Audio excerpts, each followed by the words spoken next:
Programme हम लोग मेज़बान अहमद इमरान खान हाजिर खिदमत है। खबर आप तक पहुंच गई। ईमान और चश्मान जो 7 साल की 2 जुड़वा बहनें थीं, वो और उनकी छोटी बहन फिजा जिसकी उम्र 5 साल थी, कत्ल कर दी गई अपने ही घर में। ये उन मासूम बच्चियों की आरामगाह है, आखिरी आरामगाह। इन बच्चियों की उम्र ऐसी नहीं थी कि इनको कत्ल किया जाता, ना इनका कोई जुर्म था, ना इनका कोई गुनाह था। उसके बावजूद इन मासूम फूल जैसी बच्चियों को जीने नहीं दिया गया। किसने इनकी जिंदगी का सफर रोका, किसने इनको मौत के घाट उतारा, आज के प्रोग्राम में यही दास्तान रिवील करेंगे। अब आपको लिए चलते हैं उस जगह जहां ये वाकया पेश आया और आपको दिखाते हैं उन 3 मासूम बच्चियों की मक्तलगाह।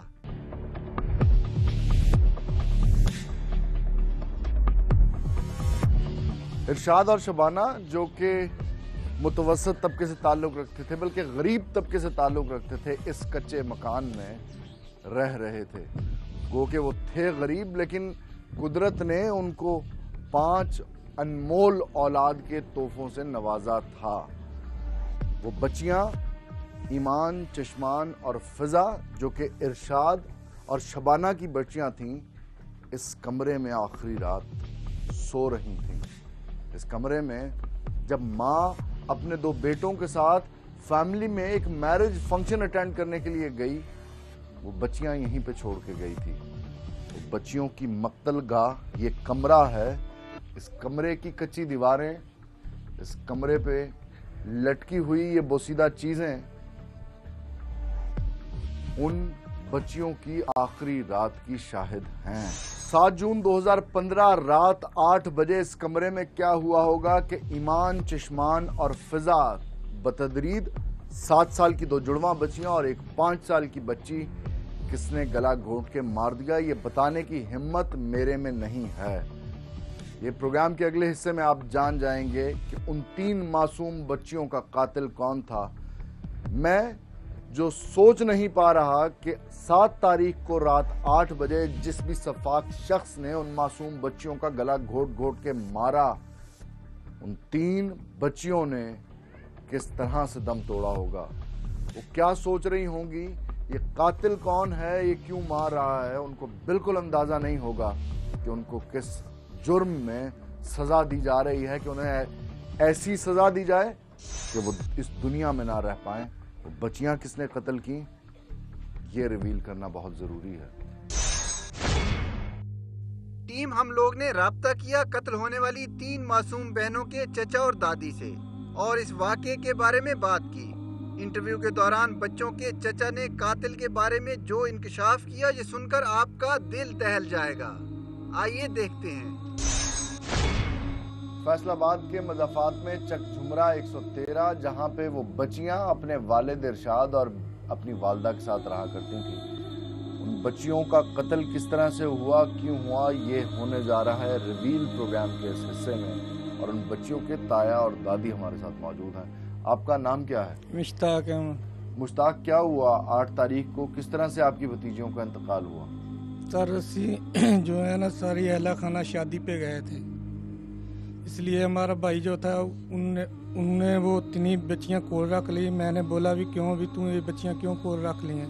उसने बोला मुझको भी, मैं जो है भी इनके कपड़े नहीं बना पाया, इस बात से उनके हमारे भाई उनके बाप ने अपनी बच्चियों का, तीनों का कत्ल आप खुद ही कर दिया। बाप ने अपनी बेटियों को? जी। उसकी क्या वजह थी? वजह कोई भी नहीं। भाई आपका नफसियाती मरीज है? जी नहीं, ये बोलता है भी हमारे गुर्बत की वजह से मेरे को इनका खर्चा नहीं पूरा होता था, इस वास्ते मैं ये कदम उठा लूँ। वो 3 बच्चियाँ उनने अपने पास रख लिया। तो 7 तारीख को शाम को मुझे पता लगा उधर जहाँ हम शादी पे थे भी ये जड़ा बकुआ बन गया। आपको अंदाजा था कि आपका भाई गुर्बत से जो तंग है, इस हद दर्जा जुल्म कर सकता है अपनी ही औलाद? नहीं अंदाजा था जे वो जे कर जाएगा। बेरोजगार था क्या? मसला क्या था?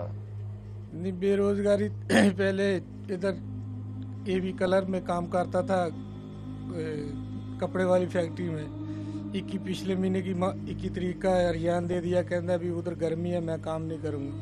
मरीज था, सेहत का उसका कुछ मसला था? नहीं, मरीज भी कोई नहीं था जी। अम्मा जी, ये आपके लिए तो बड़ा बर्दाश्त करना इस उम्र में नामुमकिन होगा। आपको क्या लगता है आपके बेटे ने अपनी बेटियों को, आपकी पोतियों को क्यों कर कत्ल कर दिया? गुरबत ही दादा रहा, कहने तो दस सानू असि तेन कुछ दे देंगे, नहीं ये भी नहीं महसूस होने देता मेरे ते गुरबत बेटे, ये भी नहीं होने दिता, पर मेरे बर्दाश्त तो बाहर काम कर दिता रिशाद ने, है नहीं से अल्लाह जाने की बनिया उन्होंने की नहीं बनिया। बेटे मैं चलने जोगे जेड़ा मेरे नाल जो सजा तुसी ओदे वास्ते हैगी दवा। मेरा बेटा कादा साका रह के, मेरिया पुतलियां से किते उड़ियां जांदियां सीगियां, पढ़ के आना अम्मा जी सलाम, अम्मा जी सलाम, आ कुल्लर इथों पानी पी के उन्होंने फिर अपने कमरे च जाना, इधर भी घट ही आउण दिंदा हुंदा सीगा। इरशाद की बेटियों का अपने बाप के साथ कैसा रिश्ता था? प्यार करती थी अपने नहीं, बाप? बहुत प्यार बहुत करदा सी, इन्ना प्यार बड़ा करदा सी, प्यार वाली तो बेटे को हद ही नहीं सी, गुरबत सी पर प्यार करदा सी, बहुत प्यार करदा सीगा जी, बड़ा प्यार करदा था। बेटियां बाप को किस तरह से चाहती जी, थी? आपकी तो आंखों के सामने रहता जी, था। बहुत अच्छे तरीके से चाहती थी जी। जब शाम का वक्त होता था तो हम सारे इधर भाई भी बच्चे भी इकट्ठे हो जाते थे।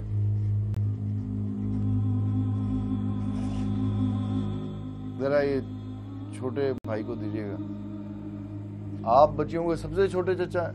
जी, सबसे छोटा चचा हो या मामू हो तो वो बच्चों की उनके साथ जरा ज्यादा मोहब्बत होती है। आपके साथ बच्चियों का रिश्ता कैसा था? सही पूछते तो मैं उन्होंने अपनी ਧੀਆਂ ਹੀ ਕਹਿੰਦਾ ਸੀਗਾ ਕਿ ਮੇਰੀਆਂ ਧੀਆਂ ਆ।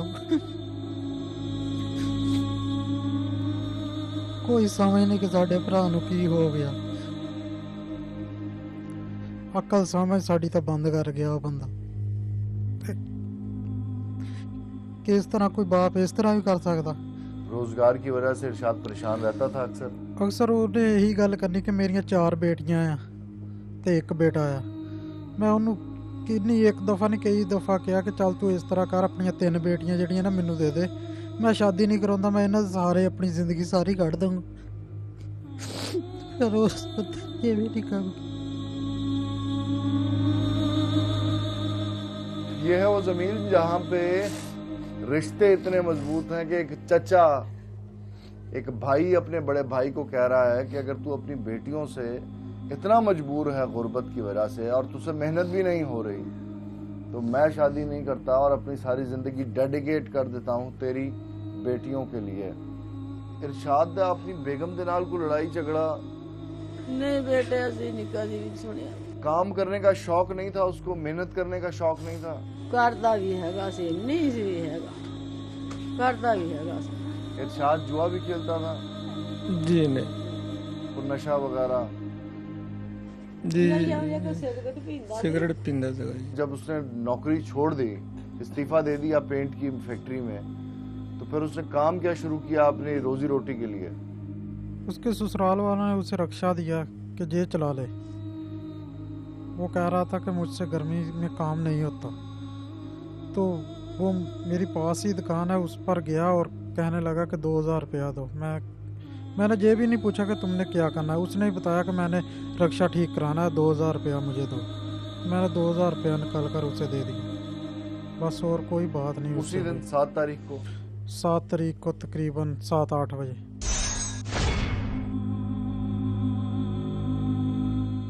ये वो जगह है जहाँ पर ये 3 मासूम बहनें अपनी जिंदगी हंसते हंसते गुजार रही थी, मगर उन्हें नहीं पता था कि उनका ही बाप उनको इस बेदर्दी के साथ कत्ल कर देगा। आज वो बच्चियां तो यहाँ मौजूद नहीं, पर उन बच्चियों के ये नन्हे दोस्त उनके बारे में क्या कह रहे हैं, आइए आपको दिखाते हैं।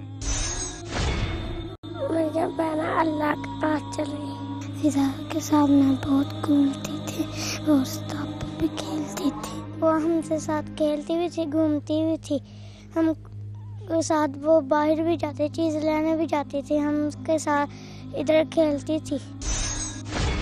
छोटे छोटे कोई ना कोई झगड़े होते रहते, तो सिर्फ बीच में बच्चों का मसला आता। 4 बेटियां हैं, कहता 4 बेटियां मेरी। मैंने आंखों पट्टी बांधी, उसके बाद रस्सी पकड़ी और उसका गला दबा दिया। यहाँ पे औरत के जो कत्ल है वो तो कोई चीज़ समझी नहीं जाती। आपके पास यहाँ कानून है और सारे जो रिश्तेदार हैं वो माफ़ कर देंगे।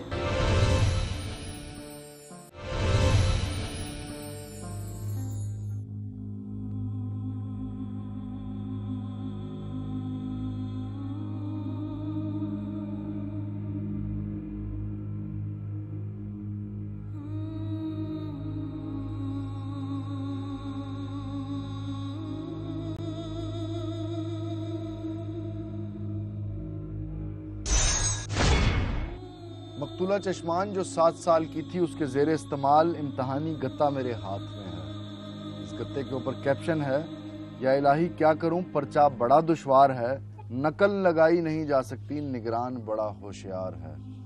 उस बेचारी को क्या पता था कि उसको उसके साथ आने वाली जिंदगी के हिस्से में क्या होने जा रही है। इन 3 मरहूम मासूम बच्चों की वालिदा और नाना नानी हमारे साथ मौजूद हैं, उनसे बात करते हैं। गो के गुर्बत सही, लेकिन अल्लाह ने औलाद की नेमत से तो आपको माला माल किया। फिर ये क्या हुआ कि आपके शौहर मोहम्मद इरशाद ने अपनी ही बेटियों को कत्ल कर दिया? पहले कभी ऐसा नहीं हुआ था, पता नहीं, अचानक शादी पर हम गए हैं, बाद में रास्ते में पता चला कि ये हादसा हो गया। जूस मांग रही थी, मैंने एक को 20 रुपए दिए, छोटी वाली को फिजा को, दूसरी दोनों जुड़वा को मैंने ट्विंस को 10 रुपीस दिए। मैंने कहा चलो तुम दोनों ना एक डिब्बा लेकर साथ में बांट लेना, लेकिन फिजा जिद्दी थी। मैंने फिजा को 20 रुपए दिए कि उसे केली को पीने देना। कैसे हंसी खुशी में गई थी वहाँ। ये जिंदगी में आखिरी दफा जो उन्होंने आपसे पैसे लिए और आपने उनको दिए? जी, ये आखिरी दफा था, मैं तो उनसे मिल भी नहीं सकी। जिस दिन आप गई हैं शादी पे, उस दिन क्या को लड़ाई झगड़ा, को तू तकरार, को पैसे के ऊपर कुछ मसला मसाइल अमूमन घरों के अंदर हो जाया करते हैं, कोई इतने बड़ा मसला नहीं है। मियाँ बीवी के अंदर थोड़ी बहुत नोक-झोंक हो जाना, कोई ऐसी नोक-झोंक हुई? पहले होती थी लेकिन उस दिन नहीं। उस दिन उन्होंने खुशी खुशी मुझे भेजा। जरा अपने वालिद को माइक दीजिएगा। शादी कितना अरसा पहले आपने इरशाद के साथ की? तकरीबन 9 साल हो गए हैं। 9 साल हो गए जी। 9 सालों में आपको ऐसा एहसास आया कि इरशाद को जहनी खप्त में ऐसा भी हो सकता है कि ये अपनी औलाद के लिए नुकसानदेह हो, अपने लिए नुकसानदेह हो? सर मैंने तो कभी सोचा भी नहीं था कि ऐसा कर देगा। मेरे साथ बहुत अच्छे मिलन वर्तन से उसके मेरे साथ तो वो ऐसे बोलता जिन्हें उसका मैं बाप हूँ। कभी मैंने सोचा ही नहीं था कि ऐसा कर देगा अपनी बेटियों के साथ।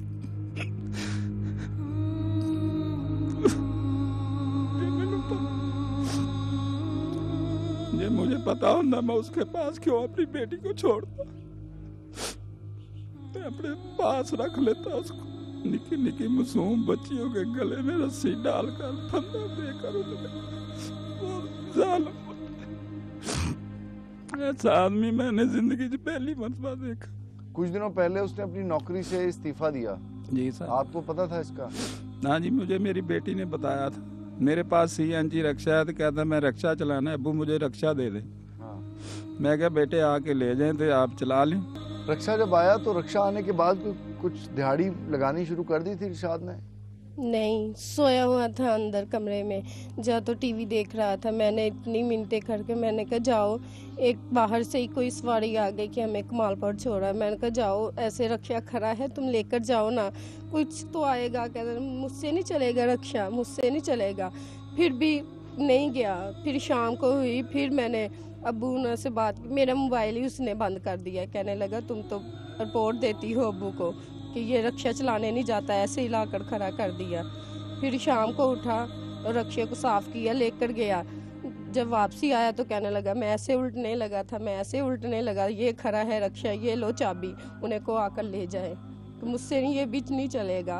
उन्होंने चाबी फेंक दी मेरे सामने, कहने लगा मुझसे नहीं ये चलेगा। ठीक, फिर बीवी की हैसियत से आपने उससे पूछा इरशाद फिर क्या करना है, बच्चे किस तरह पालने हैं, नौकरी का क्या? मैंने कहा उससे, कहना मर जाएंगे, ऐसे कैसे पाल सकूंगा मैं, मर जाएंगे, मैंने मार देना है, मर जाएंगे। अच्छा, ये कहा उसने?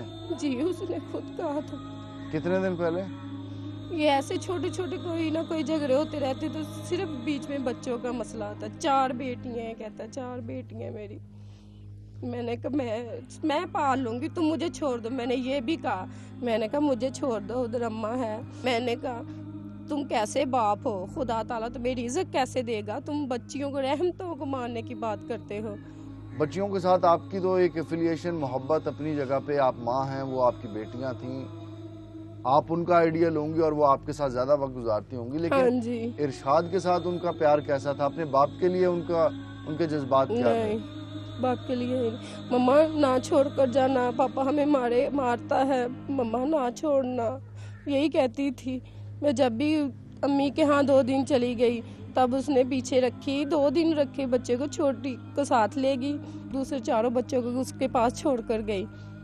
2 दिन उसने रखी, तीसरे दिन आई। आपको कौन बताता था ना छोड़ के जाना, हमें पापा मारता है? चश्मान, वो बहुत डरती थी। बाप ऐसे आंखें निकालता था, वहीं सहम कर बैठ जाती थी। कभी नहीं वो वहाँ से, कभी अगर बाथरूम में भी जाना छोटा पेशाब करने तो फिर भी कहना मम्मा छिया करे, तो मैंने कहना जाओ मम्मा, पापा है, पापा है। मैंने कहा क्या करेगा पापा, जाओ तुम कर कर आओ।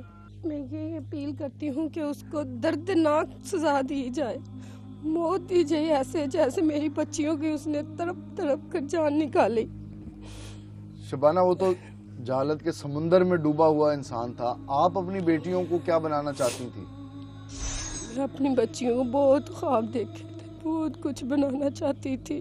वो है भी बहुत ज़हीन थी, अभी नर्सरी में थी, लेकिन कहती मम्मा देखो हम कब लेकर आए हैं, प्ले में कब लेकर आए, अब नर्सरी में भी हम लेकर आएंगे। मम्मा देखो हमारी लिखाई कैसी है, इंग्लिश इतनी प्यारी लिखती थी। मैंने उस दिन चूमना शुरू कर दिया उसी लिखाई को। मैंने कहा बेटा तुम तो बहुत अच्छा लिख रही हो। चश्मान ज़रा डोन थी लेकिन अमान ज़रा तेज़ थी। ये है वो जहालत जिसमें बाप, जिसने ज़माने के जुल्म और सितम से अपनी औलाद को बचाना है, वो बाप जालिम बन गया।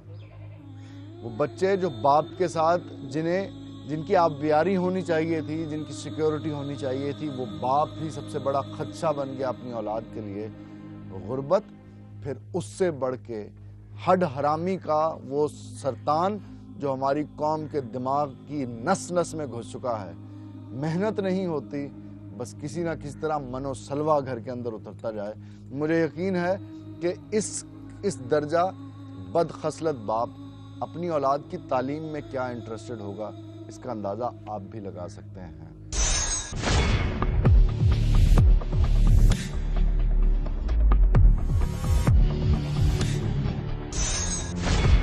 अपनी पेशावराना जिम्मेदारी के फ़राइज़ में, अंजामदही में अक्सर बहुत हीनियस कल्प्रिट्स को इंटरव्यू किया, लेकिन एक ऐसा बाप जिसने अपनी 3 बेटियों को कत्ल किया हो, मैं पहली दफ़ा इंटरव्यू करने जा रहा हूँ।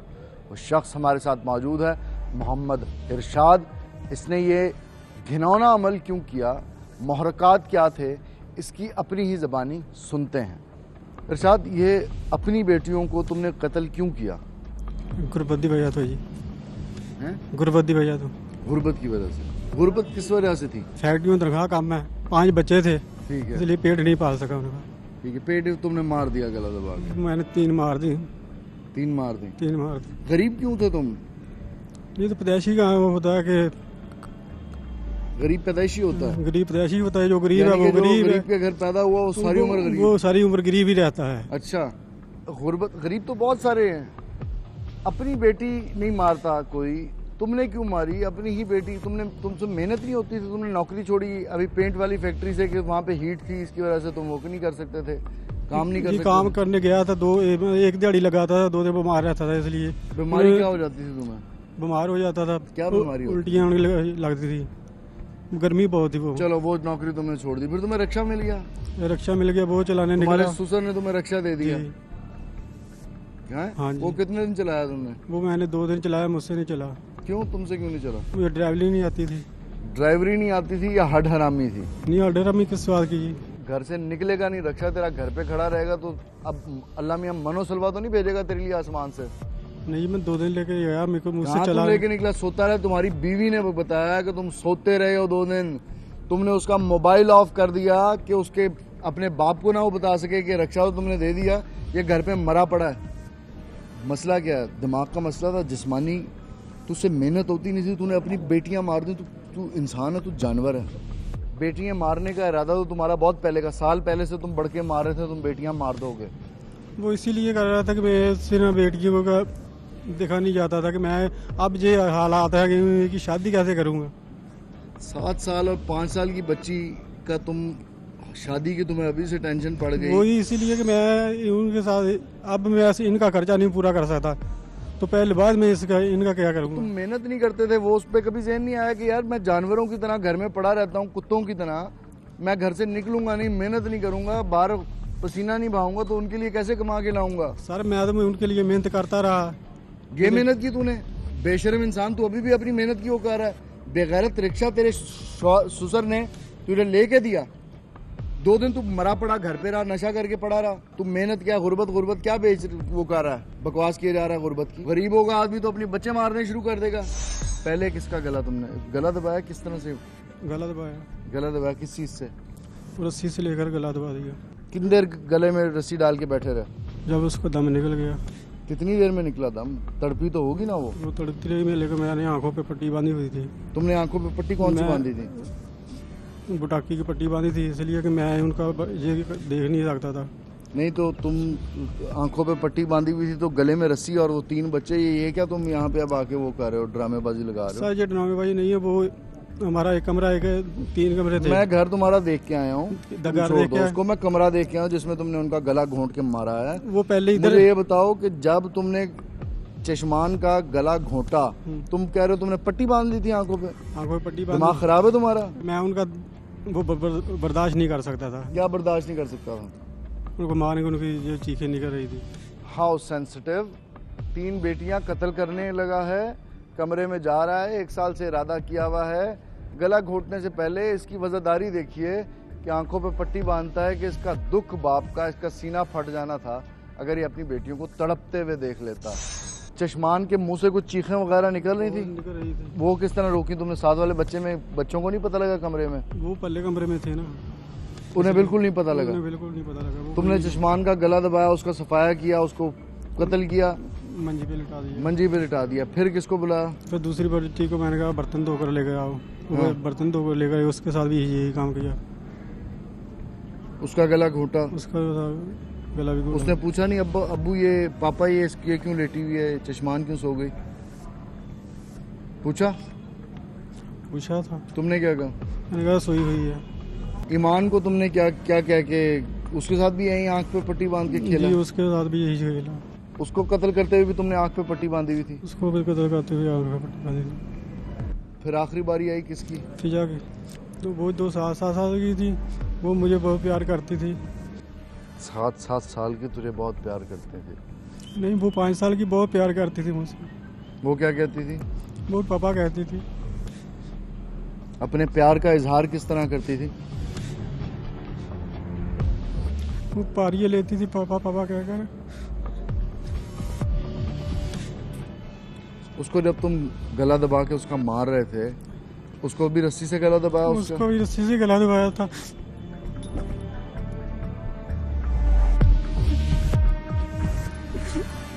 तुमने अपने आप को क्यों नहीं मारा, फिर भाग क्यों गए वहां से?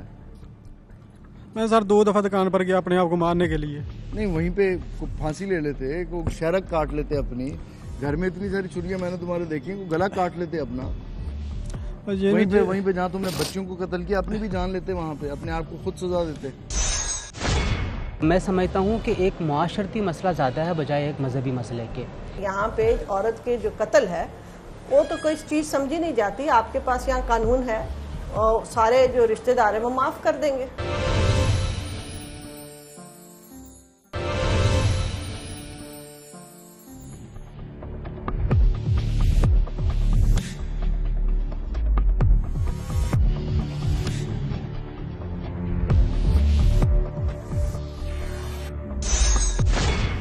और साफ ये केस जो बड़ा क्लियर है, इसके अंदर कल्परेट ने भी अपना जो इल्ज़ाम उसके ऊपर लगाया गया वो मान लिया है। ऐसे केस में अमूमन पुलिस अपनी तफ्तीश किस तरह से करती है? एक्चुअली बात ये है कि फर्स्ट ऑफ ऑल तो हमारी ये होती है रिस्पॉन्सिबिलिटी कि उसको एप्रीहेंड करें, मुलज़िम को, उसको पकड़ें। जी। बिकॉज नॉर्मली इस किस्म के ग्रूसम मर्डर में जो मुलज़िम होता है वो भाग जाता है। और कोशिश करता है कि इवेट करे, एब्सकॉन्ड कर जाए। एक तो पुलिस ने बड़ा टाइमली उस पर हमने बड़ा उस पर हमारा एक अच्छा वर्क है। हमने ये भाग गया था? यस ऑफ कोर्स, ये रेनोवे ये चला गया था कराची, वहाँ पे फौरी इंसिडेंट के बाद ये चला गया था। उसके बाद ये वहाँ से वापस आया। ये कितने घंटों के बाद, 24 घंटों के बाद, 48 घंटों के बाद पंजाब की हदूद से बाहर निकला, पंजाब छोड़ के गया? जैसे इसने वकूआ किया ये, इसने 2000 रुपये ले अपने भाई से कि मेरा रिक्शा ख़राब है, मैंने ठीक करवाना है। उससे 2000 रुपये लेके ये स्टेशन पे गया है और वहाँ से बैठ के ये सिंध चला गया। अदालती निज़ाम के बारे में हमारे बहुत ज़्यादा क्रिटिसिज्म होता है कि अदालती निज़ाम जो है वो इंसाफ फराम नहीं करता। ऐसे केसेस के अंदर भी इंसाफ फराम करना उतना ही मुश्किल है? नहीं, इसमें मेरा जो आपसे जो आई मे डिसएग्री विद यू कि जो हमारा जुडिशल सिस्टम है उसमें जो फॉल्ट है वो तो हम देखते हैं, लेकिन अगर जो हमारा डिपार्टमेंट पुलिस डिपार्टमेंट है वो अपना काम प्रॉपर तरीके से करे, जो उसकी एविडेंस है, जो चलान है, जो मुकम्मल तरीके से जो उसके प्रॉस एंड कॉन्स वो सारे कंप्लीट किए जाएं, तो ऐसी कोई सिस्टम नहीं कि इसको सज़ा ना हो। तो ये जो केस हमारा है ये बड़ा क्रिस्टल क्लियर है। इसमें हम जो इसकी केस फाइल है वो प्रॉपर लिखवा रहे हैं, हमारा आयु दिख रहा है प्रॉपर तरीके से, जो इसके तमाम रिक्वायरमेंट्स हैं, लीगल फॉर्मेलिटीज़ हैं, मुकम्मल कर रहे हैं और definitely he will be brought to book. इस खबर के ऊपर इस मुल्क में आसमान फट जाना चाहिए था, ज़मीन फट जानी चाहिए थी। हुकूमती अथॉरिटीज़ को और हुकूमती मशीनरी को इस किस्म के केसेस के ऊपर हंगामी इजलास बुलाया जाना चाहिए था और इस हंगामी इजलास के अंदर ह्यूमन राइट्स की रिप्रेजेंटेशन बहुत ज़रूरी होती। उसी कमी को पूरा करने के लिए अपने प्रोग्राम में हम हाजिर हुए हैं आसमा जहांगीर साहबा के पास। आसमा साहबा, ये जो इस तरह के केसेस बढ़ते जा रहे हैं उसकी बुनियादी वजह आपको क्या समझ आती है? देखिए, एक तो जाहिर है लोगों में फ्रस्ट्रेशन है, लोगों को कोई उम्मीद नहीं नज़र आ रही है, मगर इससे ज़्यादा इस ख़ास केस में ये है कि लोग लड़कियों को बोझ क्यों समझते हैं कि मेरी 3 बेटियां हैं। आखिर लड़कियां ऐसी हैं हमारे मुल्क में और बहुत सारी हैं, कोई कम नहीं है, जो कि अपने पूरे टब्बर और पूरे फैमिलीज पाल रही हैं। हमारी यहाँ पे सिंगल मदर्स हैं जिन्होंने बच्चों को पाला है। तो ये औरत ज़ात को कमज़ोर ना समझें, बल्कि अपनी बच्चियों को अगर हुनर सिखाएंगे, बच्चियां तो बड़ी मज़े से काम करती हैं और बड़ी तहम्मुल से काम करती हैं, वो किसी के ऊपर बोझ ना बनती हैं और ना बन सकती। दूसरी बात यह है कि आप उस चीज़ को एड्रेस करें कि किससे आपको खौफ आता है, माशरे से। तो आपने इस माशरे को इतना गंदा बनाया क्यों है औरत के लिए? हमारी सोसाइटी में जबकि हम मुसलमान औरतों के हकूक़ की भी बात ज़्यादा करते हैं, आपको वजूहात क्या दिखाई देती हैं कि जहनों के अंदर इतनी बदबूदार ये सिविलाइजेशन आई कहाँ से, हमने एक्सट्रैक्ट कहाँ से की? देखिए, जहनीत तो बड़े अरसे से बनती है और ये पूरा खित्ता ही ऐसी जहनीत का है। और ये नहीं मैं कहती कि ये अकेला ही है, बाकी दुनिया में जहनीत जो है वो औरतों के लिए कोई ख़ास अच्छी नहीं है, मगर यहाँ कुछ ज़्यादा ही बुरी है। मुझे ये बताइएगा पर्टिकुलरली इस केस के हवाले से, आप ह्यूमन राइट्स की चेयरपर्सन भी रहीं, आप सुप्रीम कोर्ट बार एसोसिएशन की प्रेसिडेंट भी रहीं। मुख्तारा माई के केस को आपने उठाया और उसके अंदर उसका लॉस हुआ, वो आपने उसको कम से कम उसका बदला ना सही लेकिन उसको इंसाफ दिलवाया आपने। इस तरह के केसेस के अंदर जहाँ पे लड़की को, खातून को, सिन्फ नाजुक को एग्जीक्यूट कर दिया जाता है, आप ज़्यादा फोकस नहीं करते, उसकी क्या वजह? देखिए, ऐसी बात तो नहीं है कि हम फोकस नहीं करते। आखिर ऑनर किलिंग्स की बात कहाँ से शुरू हुई थी, इस मुल्क में कहाँ से आवाज़ उठी थी?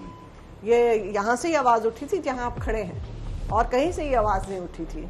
मगर ये जो जहनीत तब्दील करने की बात होती है वो बड़ी आहिस्ता आहिस्ता होती है, और ये कोई एक किस्सा तो नहीं है। यहाँ तो आप उठाएं अखबारात तो आपको हर हफ्ते कोई ना कोई ऐसी बात मिलेगी, और ये जब तक पूरा माशरा इसके साथ ताउन ना करे, हम जो अपना छोटा सा किरदार अदा कर सकते हैं वो हम कर रहे हैं। चलिए, आखिरी सवाल मुझे ये बताइए, जो बच्चियाँ कत्ल की बाप ने, इसमें वो मुस्तकबिल की ख़वातीन, मुस्तकबिल की जो अच्छी माएँ साबित हो सकती थी, खुदा का वो अनमोल तोहफा, उसको एग्जीक्यूशन के ऊपर को आप अपनी उसके जो आपका कानून की बैकग्राउंड है उसको ध्यान में रख के बताइएगा, केस का कोई मंतकी अंजाम होगा इसका? जी बिल्कुल नहीं होगा। और ये आप जब पॉलिसी की बात करते हैं, हम इसीलिए बार बार आपको कहते हैं कि यहाँ पे औरत के जो कत्ल है वो तो कोई चीज़ समझी नहीं जाती। आपके पास यहाँ कानून है और सारे जो रिश्तेदार हैं वो माफ़ कर देंगे। नाज़रीन, बहुत सारी माशरती बुराइयों को, बीमारियों को मज़हब की प्योरिटी और ताकत से हल किया जा सकता है या कम से कम उनका इलाज करने की कोशिश की जा सकती है। हम मुसलमान मुल्क में रहते हैं और यहाँ पे मजहबी जो हल्का असर है वो खासा इन्फ्लुएंशियल है, इसलिए इस प्रोग्राम में ख़ास तौर पे मज़हब की इंटरप्रिटेशन और रहनुमाई लेना भी हमारे लिए बड़ा ज़रूरी है। और हम हाजिर हुए हैं राग़िब नईमी साहब के पास, उनकी मस्जिद में। राग़िब साहब, आपका बहुत शुक्रिया, आपने कीमती वक्त से टाइम दिया। राग़िब साहब, मज़हब इस्लाम गुरबत में इंसान को किस तरह से रहनुमाई करता है? हज़रत मोहम्मद सल्लल्लाहु अलैहि वसल्लम की ज़िंदगी में उन्होंने क्या स्टैंडर्ड सेट किए गुरबत को डील करने के लिए? बिस्मिल्लाहिर्रहमानिर्रहीम। हमारे मुआशरे का सुलगता हुआ मौजू है कि गुरबत की वजह से बहुत से ऐसे मामलात का हमें सामना करना पड़ रहा है जो ना कभी पहले हमने सुने ना कभी हमने देखे। नबी करीम सल्लल्लाहु अलैहि वसल्लम ने अपने लिए जिस स्टैंडर्ड को मुंतखब फरमाया वो आपका अपना इख्तियार करता था। अगर आप चाहते तो आप आला स्टैंडर्ड भी अपने लिए इख्तियार कर सकते थे, लेकिन आपने उम्मत के अक्सरियत के मुताबिक अपने स्टैंडर्ड को बनाया और उस स्टैंडर्ड की एक कैफियत हमें नज़र आती है कि नबी करीम सल्लल्लाहु अलैहि वसल्लम के घर में 2-2, 3-3 दिन फाके से गुजर जाते और फिर जो कुछ आपके पास आता आप सुबह को आता तो शाम से पहले उसे सदका कर देते और शाम को आता तो सुबह से पहले उसे आप सदका फरमाते। ये तो बड़ी खूबसूरत बात होगी ना जी, जब नबी करीम सल्लल्लाहु अलैहि वसल्लम ने ये इतने आला नमूने सेट किए, स्टैंडर्ड्स हमें दिए, तो क्या वजह है मौलवी साहिबान वो स्टैंडर्ड्स क्या आवाम के जहनों में उसको कंसीव नहीं कर पा रहे, उनको समझा नहीं पा रहे, जिसकी वजह से ये इस किस्म के वाक़यात आ रहे हैं कि बाप ने 3 बेटियां कत्ल कर दी अपनी गुरबत की वजह से कि मैं उनकी शादी कैसे करूँगा? देखिए, ये मैं समझता हूँ कि एक मुआशरती मसला ज़्यादा है बजाय एक मजहबी मसले के। मज़हब की जो एक बाइंडिंग फ़ोर्स है वो हमारे मुआशरे पे कमज़ोर पड़ गई है। बाइंडिंग फ़ोर्स यही कि एक जो बात दीन की बताई जाए, लोग उस बात को अपने लिए हर्ज़ जहाँ बना लें और उसके मुताबिक अपने आप को पर अमल पैरा होना शुरू हो जाएं। जो दीगर एलिमेंट्स हैं मुआशरे के अंदर वो ज़्यादा पावरफुल हो चुके हैं जिसके ऊपर हम हमारी बिखरी मुंतशिर उम्मत जो है वो इकट्ठी होती हो, यकजा होती हो, कोई एक ऐसी ट्रैक है? बिल्कुल, 2 चीज़ें ऐसी हैं जिसके ऊपर हम दोबारा से अपनी उम्मत को इकट्ठा कर सकते हैं। एक है कुरान, बराह रास्त कुरान से इस्तिफ़ादा, और दूसरा नबी करीम सल्लल्लाहु अलैहि वसल्लम की सीरत पाक और आपका अखलाक हसना। सिर्फ यही 2 चीज़ें ऐसी हैं जिसके ऊपर हम दोबारा उम्मत को इकट्ठा करने में कामयाब हो सकते हैं। इसके अलावा मैं नहीं समझता कि कोई मामला इतने आसान है कि हम उम्मत को किसी जगह पर इकट्ठा करने में कामयाब हो। चक झुमरा के मोहम्मद इरशाद ने उसने अपनी 3 बेटियों को गले में रस्सा डाल के कत्ल किया और अपनी आंखों पर पट्टी बांध ली। मौलाना साहब, एज अ मुसलमान उसका ये फेथ क्या उसको काफिर बनाता है?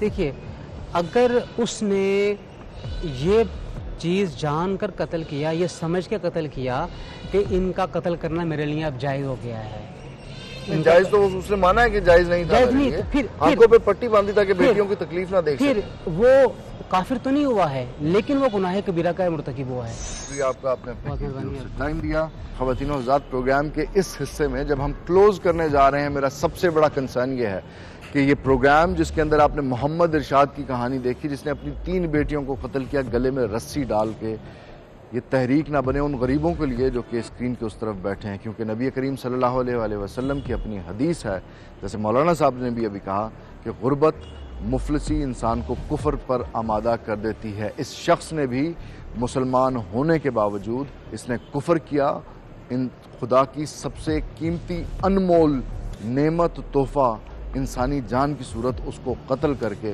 जिसको कत्ल कर दिया जाए तो उसकी वापसी मुमकिन नहीं है। खुदा बराह रास्त कुरान में हमसे ये कहता है कि मैं किसी के ऊपर उसकी इस्तेदाद से ज़्यादा वज़न नहीं डालता। हमारे ऊपर भी जो मुश्किलात हैं, परेशानियां हैं, तकलीफ़ हैं, वो इम्तहान हमें हौसले के साथ और जमा मर्दी के साथ गुजारने हैं। मेज़बान अहमद इमरान खान को हम लोग की पूरी टीम के साथ लाहौर से इजाज़त दीजिए। अल्लाह ने के बाद।